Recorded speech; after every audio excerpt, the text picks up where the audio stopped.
Nabulabog ng sunod-sunod na putok ng baril ang Bonifacio Global City ngayong gabi. At live mula sa Taguig City, nasa frontline ulit ngayon, Dave Abuel. Dave, ano ba nangyayari dyan?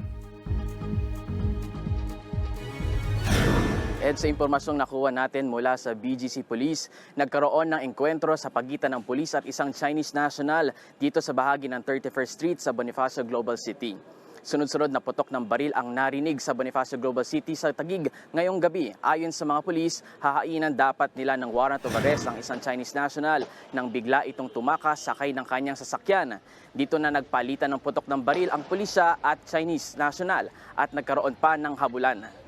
Nakabangga pa ang Chinese national ng ilang sasakyan dito na siya bumagal ng takbo hanggang sa ma-corner ng mga pulis. Aarestuhin dapat ang Chinese national sa reklamong unjust vexation, other deceits at resistance and disobedience to an agent of authority. Nasa ospital na ang Chinese national matapos tamaan ng bala sa likod. Ed, sa ngayon nasa crime scene pa rin ang mga pulis para sa investigasyon. Patuloy tayong nakikipag-ugnayan sa Taguig PNP tungkol sa buong detalye ng pamamaril dito sa BGC ngayong gabi. Balik sa inyo. Maraming salamat, Dave Abuel. Mga kapatid, Ed Lingaw po, maging maalam at may pakialam sa mga napapanahong balita sa ating bansa. Para sa mas malalimang pagtalakay at paghimay sa mga issue at headlines, tumutok lamang at pag-subscribe sa social media pages ng News 5.